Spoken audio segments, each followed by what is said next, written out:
저는 지난 한 주간 동안에 싱가포르에 다녀왔습니다. 싱가포르에 가서 저희가 12월 첫째 주에 있게 될 북한의 장애자 보호협회 관계자들을 초청해서 우리 남한의 복지 관련 전문가들과 함께하는 국제 포럼을 준비하기 위해서 답사를 다녀오게 되었습니다. 네,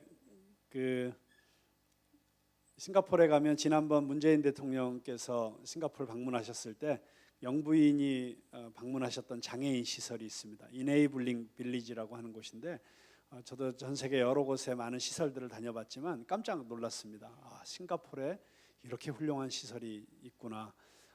그곳은 특별히 장애인들과 비장애인들이 함께 어울려서 운동도 하고 공부도 하고 또 직업 교육도 받고 또 여러 가지 직업의 현장까지도 펼쳐져서 공동으로 작업하는 그런 많은 시설들이 있는 아주 좋은 시설이었습니다. 그곳을 방문하고 난 이후에 DPA라고 하는 기관을 방문했는데요. 그 DPA는 싱가포르 장애인 협회라고 할 수 있습니다. 그래서 싱가포르의 대부분의 그 장애인 복지 관련 시설들은 그 장애인들에게 서비스를 제공하는 그런 곳이었지만 이 DPA는 이제 그 장애인들의 목소리를 대변해서 정책을 만들고 또 장애인들에게 실제적인 도움이 될 수 있는 법안을 제정하고 하는 이런 일들을 하는 기관이었어요. 그래서 굉장히 뜻깊고 아주 의미 있는 만남의 시간을 가졌습니다. 근데 제가 그 DPA를 방문하던 중에 거기에 이제 장애인 관련 여러 가지 서적들도 비치되어 있고 또 사진들도 있는 가운데 어떤 그림 하나가 눈에 띄었어요. 장애인이 직접 그린 그림인데 그 그림 맨 위에 영어로 이렇게 써 있었습니다. The only thing worse than being blind is having sight but no vision. 어떤 뜻이냐면 시각 장애가 되는 것보다 더 나쁠 수 있는 유일한 한 가지는 시각은 있지만 비전이 없는 것이다. 누가 한 이야기냐면 헬렌 켈러가 한 이야기입니다. 그렇습니다. 어쩌면 육신의 장애보다도 훨씬 더 불행한 것은 마음의 장애요, 영적인 장애라고 할 수 있습니다. 오늘 성경에 등장하는 한 사람은 귀가 먹고 말을 못하는 장애가 있었던 사람입니다. 이 사람은 어쩌면 마음이 다쳐 귀가 있어도 제대로 듣지 못하고 입이 있어도 제대로 이웃과 소통하지 못하고 외롭고 답답한 인생을 사는 다친 마음, 다친 인생을 대표하고 있다고 말할 수 있습니다. 아니, 더 근본적으로 하나님을 향하여 마음을 닫고 하나님의 음성을 듣지도 못하고 하나님을 향하여 기도도 제대로 하지 못하는 심각한 영적 장애를 가진 인생들을 상징하는 인물입니다. 우리는 오늘 이 사람이 예수님을 만나서 닫힌 인생에서 열린 인생으로 변화되는 이 기적의 이야기 속에서 오늘 우리가 만나야 되는 예수님, 그분이 어떤 분이신지를 발견하게 됩니다. 오늘 말씀에 보면 예수님께서는 이 사람을 보시고 하늘을 우러러 탄식하십니다. 34절에 있는 말씀이죠. 예수님은 탄식하시는 분으로 우리에게 나타나고 있습니다. 여기서 예수님께서 탄식하셨다라고 하는 이 탄식은 단순한 동정의 한숨이 아니라 깊은 탄식, 영어로는 deep sigh, 깊은 탄식을 뜻합니다. 이 탄식은 어떤 탄식이냐면 고통받는 존재와 몸으로 연대하는 대속의 탄식, 그리고 어쩌면 예수님께서 곧 고쳐주실 것이었지만 그러나 그 사람의 이 고통스러운 상황을 보시면서 이 고통을 담당하시기 위해서 이제 이 장애를 가졌던 사람이 치유받기 위해서 예수님께서 담당하셔야만 했던 메시아로서의 고통, 메시아적 탄식이라고 말할 수 있겠습니다. 마치 예수님께서 십자가를 지시기 전에 겟세마네 동산에서 땀방울이 핏방울이 되도록 고통하시면서 기도하셨던 바로 그런 고통과 같은 고통이었다고 말할 수 있겠습니다. 예수님은 이 사람의 고통을 당신의 온 몸으로 느끼시고 계셨습니다. 하나님의 아들이신 예수님은 원래 이런 분이셨습니다.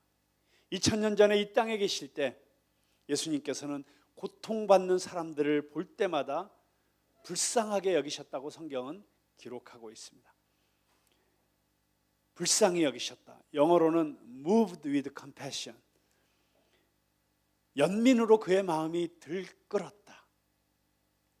여기 compassion이라는 단어는 come이라는 단어하고 passion이라는 단어가 합쳐져서 만들어진 단어인데, come은 함께라는 뜻이고 passion은 고통을 느끼다라는 뜻을 가지고 있습니다. 그래서 Passion of the Christ라는 그 영화의 제목이 그리스도의 고통, 고난이라는 뜻이잖아요.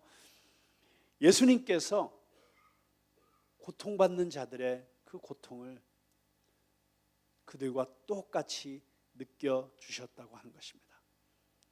예수님은 우리의 외로움을 자신의 외로움처럼 느껴주시고, 우리의 아픔을 자신의 아픔처럼 느껴주시고, 우리의 답답함을 자신의 답답함으로 느껴주셨다고 하는 것입니다. 자, 지금 말씀에 등장하는 이 사람, 얼마나 답답한 세월을 살았을까요? 여러분, 귀가 안 들린다고 하는 것이 얼마나 고통스러운 일입니까? 내가 무엇인가 말하고자 할 때 내 마음을 마음대로 표현할 수 없다는 것이 얼마나 답답한 일이었겠습니까? 그런데 예수님의 마음을 더욱 아프게 한 것은 그가 신체적 청각이 아니라 영적인 청각이 고장이 나서 하나님의 음성을 들을 수가 없었고, 그의 혀가 무엇으로 묶여 있어서 하나님을 마음껏 찬양할 수도 없고 하나님을 향하여 마음껏 기도할 수도 없는 상황에 있었다는 것입니다. 그 인생은 하늘을 향해서 그래서 닫혀 있는 인생이었습니다. 그래서 예수님은 이런 그를 바라보시면서 하늘을 우러러 탄식하신 것입니다. 여러분, 이렇게 닫혀 있는 상태, 이런 것들을 우리는, 이런 증상을 영적 자폐증이다, 이렇게 말할 수 있겠습니다. 여러분, 자폐증 아시죠? 이 자폐증의 뚜렷한 증상이 무엇입니까? 대부분 이웃과 눈 맞춤을 하지 못합니다. 말을 걸어도 반응이 없습니다. 얼굴에 감정의 표현이 전혀 드러나지 않습니다. 자신이 관심을 갖는 일 외에는 다른 세계에 전혀 반응하지 못한 채 살아갑니다. 자기 세계에 갇혀 사는 것이죠. 그런데 이 세상에 신체적 자폐증은 아니더라도 영적 자폐증의 포로가 되어 사는 사람들이 얼마나 많은지 모릅니다. 하나님께 한 번도 마음을 열어보지 못한 사람, 이웃과 마음을 소통하지 못하고 외로움과 답답함에 갇혀 있는 사람들. 그런데 더 답답한 것은 이런 사람의 외로움과 답답함을 아무도 알아주지 않는다는 사실입니다. 그런데 성경에 보면 예수님께서는 이런 사람을 보시면서, 주목하여 보시면서 탄식하고 계십니다. 도대체 이 예수님은 어떤 분이십니까? 찬송가 94장에 보면 예수님은 누구신가? 라고 하는 찬송가가 있죠. 예수님은 누구신가? 우는 자의 위로와 없는 자의 풍성이며 천한 자의 높음과 잡힌 자의 노임되고 우리 기쁨 되시네. 예수님은 누구신가?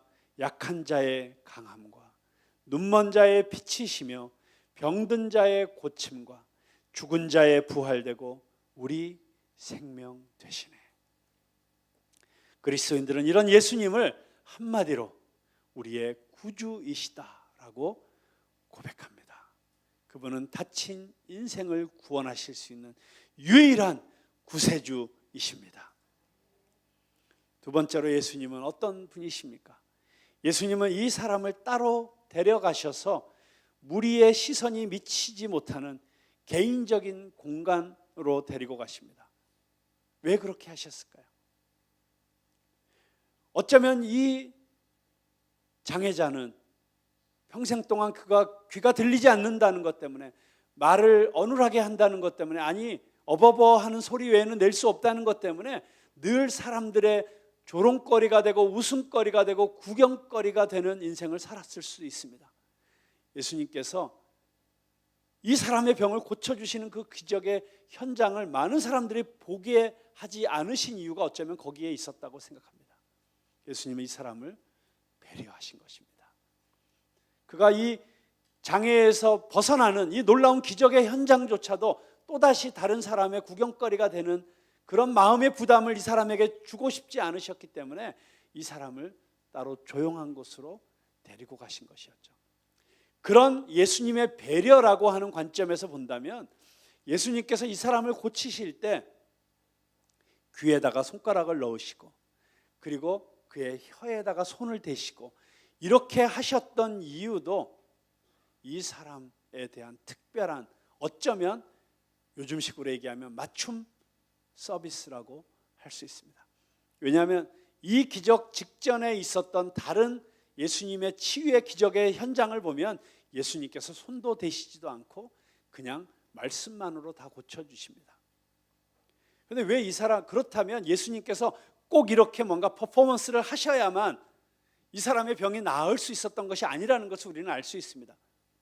그렇다면 귀에다 손가락을 넣으시고 그 사람의 혀에다가 손을 대시는 것은 철저하게 이 사람을 위한 것이었습니다. 그렇게 손가락을 대심으로써, 만져주심으로써 그때 이 사람이 경험했던 예수님의 손길은 얼마나 따뜻하고 얼마나 친밀한 치유의 손길이었겠습니까? 예수님의 터치. 이런 심리학자들의 말을 빌리지 않더라도 우리는 누구나 이 포스트 모던 시대를 살아가는 현대인들은 스킨십에 목마른 고독한 영혼들이라는 사실을 우리는 잘 알고 있습니다.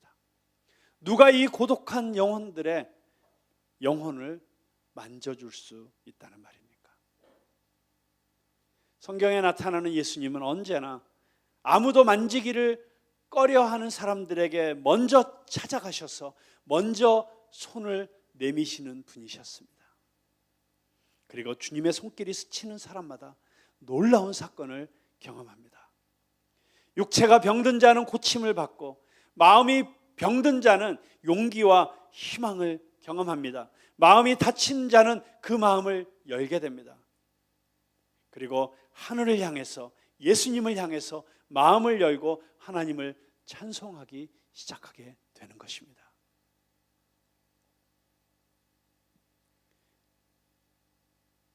터치가 힐링이라는 노래 팝송 가사도 있죠.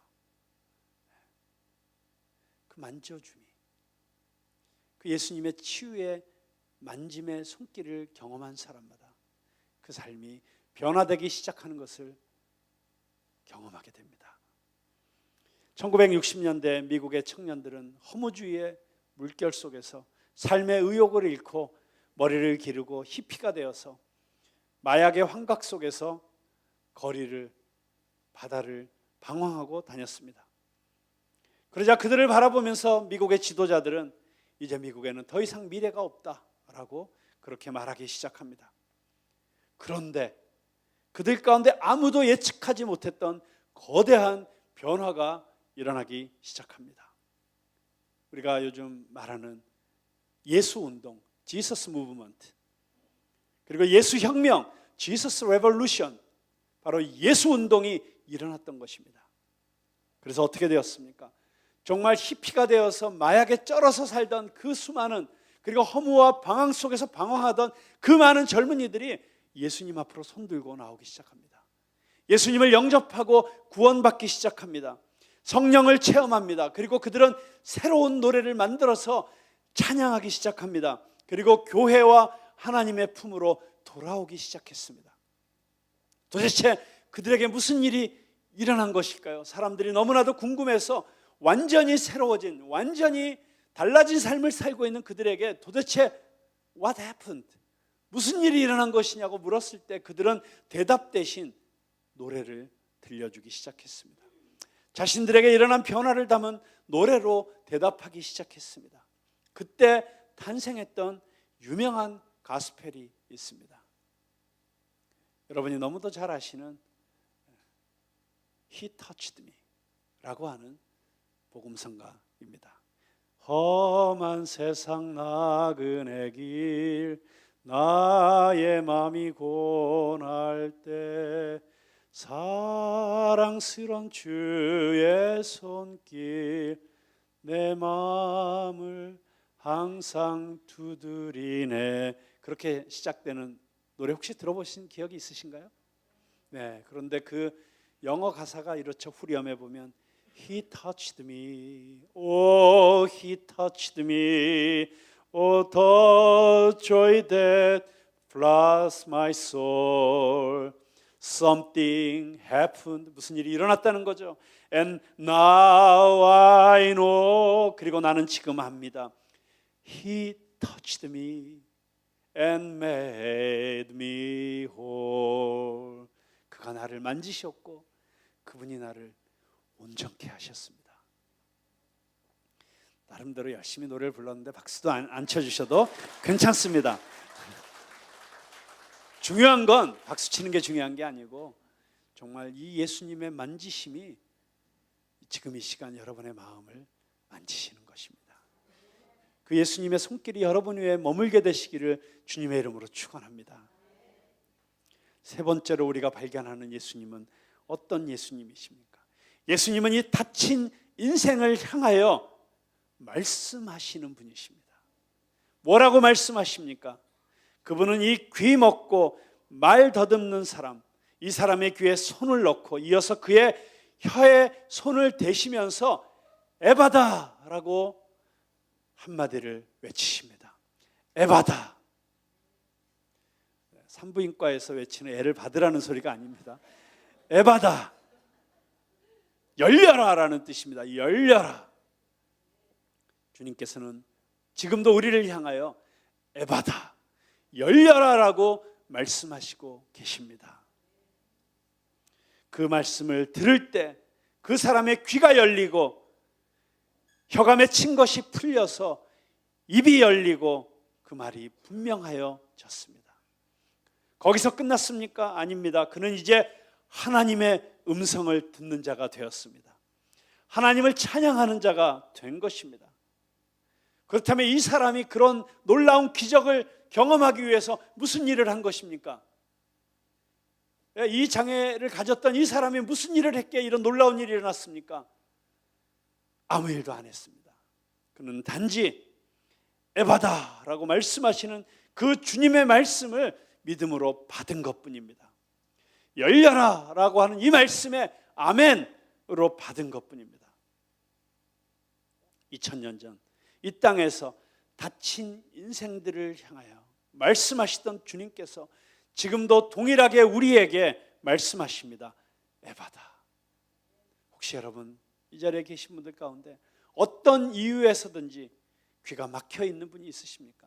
아무리 하나님의 음성을 듣고 하나님 뜻대로 살고 싶어도 무엇인가 이 세상의 걱정과 염려와 근심이 내 귀를 꽉 막고 있어서, 아니면 내 나름대로 움켜잡으려고 하는 이 생에서의 욕심이, 정욕이 내 귀를 꽉 막고 있어서 하나님의 음성을 듣지 못하고 있지는 않으십니까? 그렇다면 이 시간 열려라 말씀하시는 주님의 음성을 듣고 아멘으로 순종하실 수 있기를 바랍니다. 예수님께서는 부활 승천하신 이후에 요한계시록에 보면 라오디게아 교회에게 이렇게 그 성도들에게 말씀하십니다. 요한계시록 3장 20절 말씀.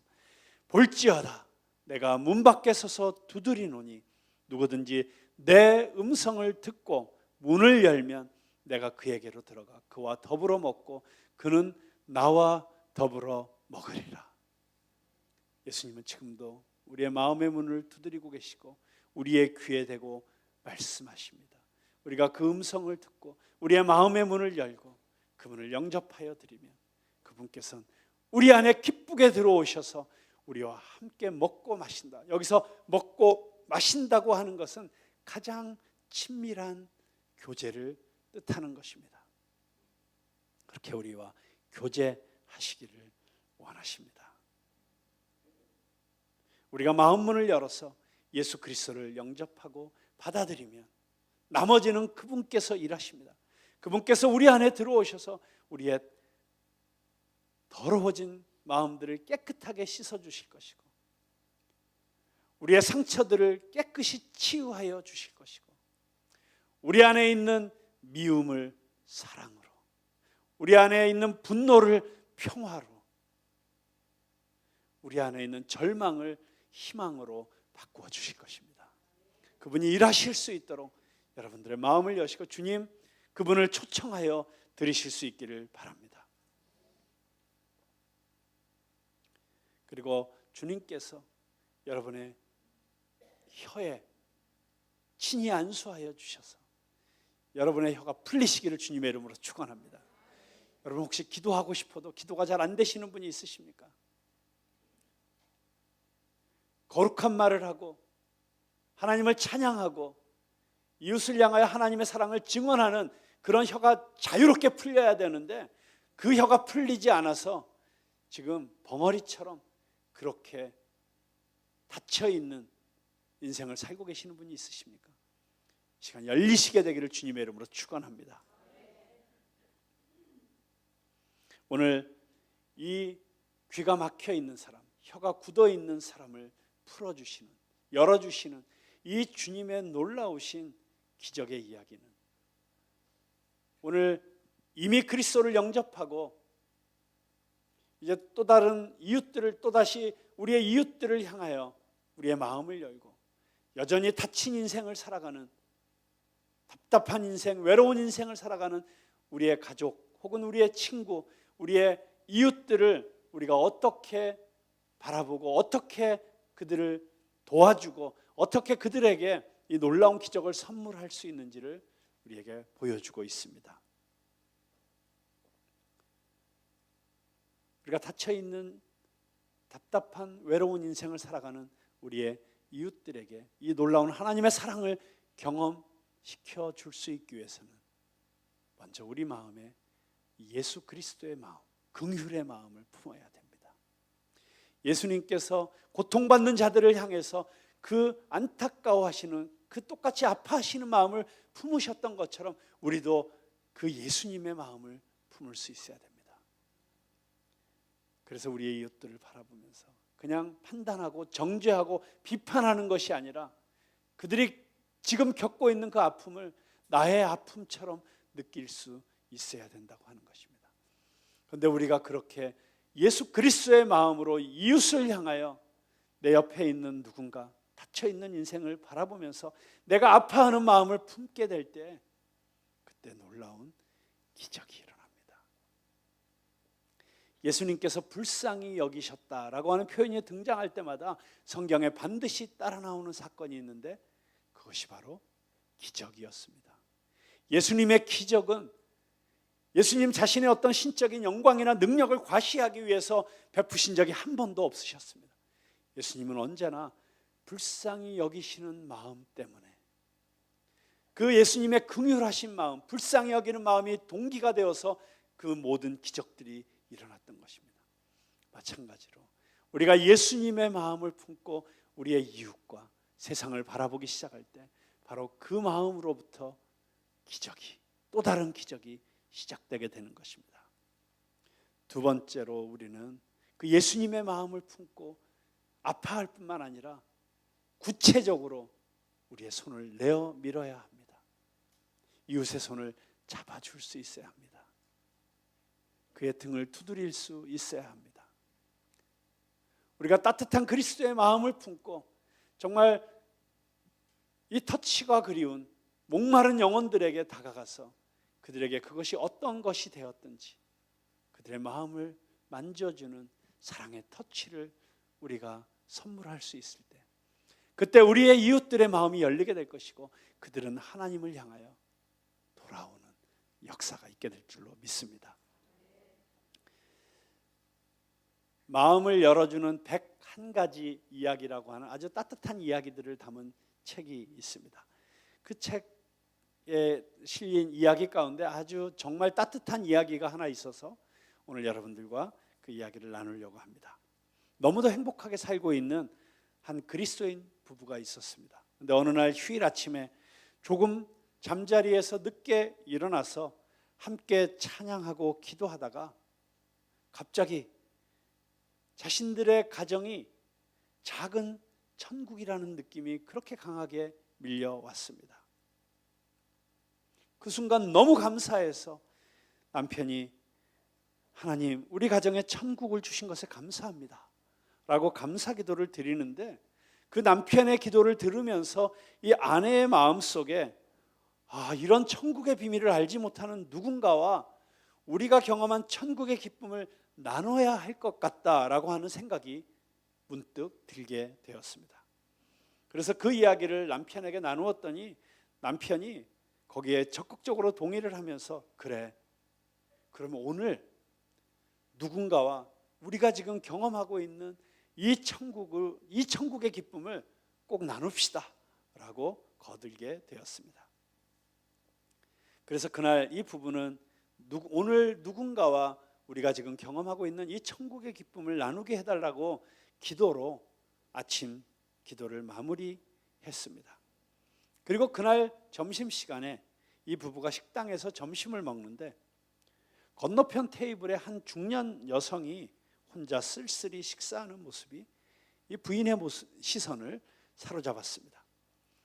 남편에게 여보, 오늘 천국의 기쁨을 나눌 대상을 달라고 기도했는데 아마 저 여인인 것 같아요 라고 얘기를 하자 그는 고개를 끄덕였습니다. 그리고 그럼 우리 어떻게 하지? 라고 부인에게 되물었습니다. 잠시 묵도로 기도를 했던 이 부인이 남편에게 한 가지 제안을 합니다. 여보, 내가 엽서를 쓰고 있을 테니까 당신은 저 여인의 식사비를 지불하면 어때요? 그래서 이 부인은 엽서에다가 이렇게 글을 썼습니다. 오늘 하늘나라의 기쁨을 나누고 싶어서 당신의 식사비를 우리가 지불하고 갑니다. 하나님이 당신이 축복하시기를 빕니다 라고 이렇게 엽서를 써서 남편의 손에 쥐어주고, 남편은 그 엽서를 가지고 가서 그 건너편 테이블에 있는 여인의 식사비를 지불하고 그 엽서를 비밀로 누가 줬는지 모르게 해달라고 부탁하고 그 엽서를 전달을 합니다.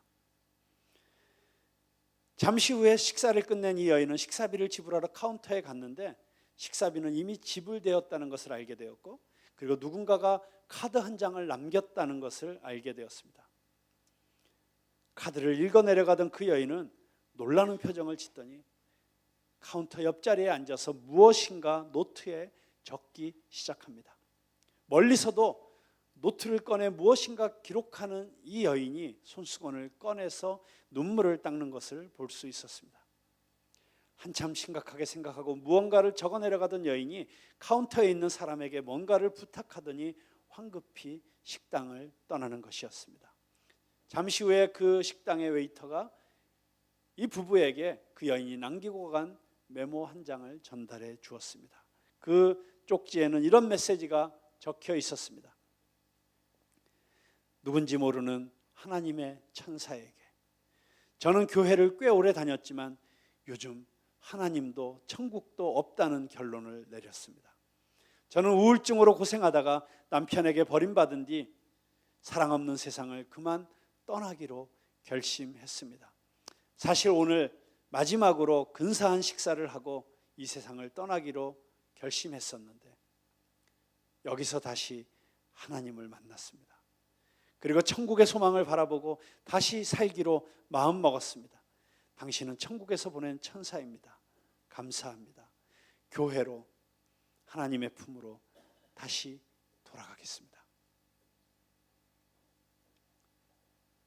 아주 작은 몸짓이었지만 그것이 한 사람의 마음을 다시 하나님께로 열어주는 놀라운 터치가 될 수 있었습니다.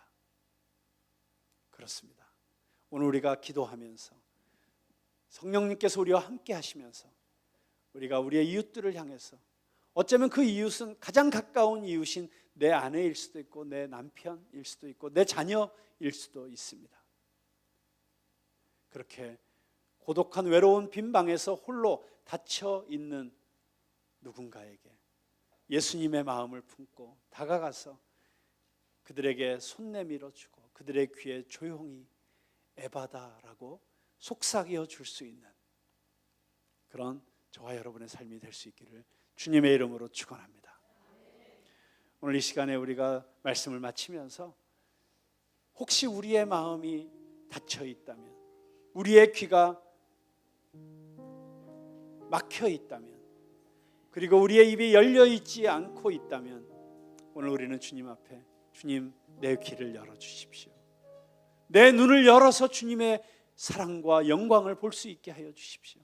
우리의 입을 열어서 주님을 찬양할 수 있게 하여 주십시오. 그렇게 간절히 소원하면서 이 찬양을 한번 같이 불렀으면 좋겠습니다. 그리고 혹시 주님께서 우리의 마음 가운데 갇혀있는 고독한 외로운 방에서 하늘을 향하여서도 이웃을 향하여서도 닫혀있는 그런 닫힌 인생의 안타까운 모습으로 존재하고 있는 누군가를 생각나게 하신다면 그의 귀를 열어달라고, 그의 마음을 열어달라고, 그의 눈을 열어달라고 기도하는 마음으로 또 이 찬송을 한번 같이 불렀으면 좋겠습니다. 열어주소서라고 하는 찬양입니다. 열어주소서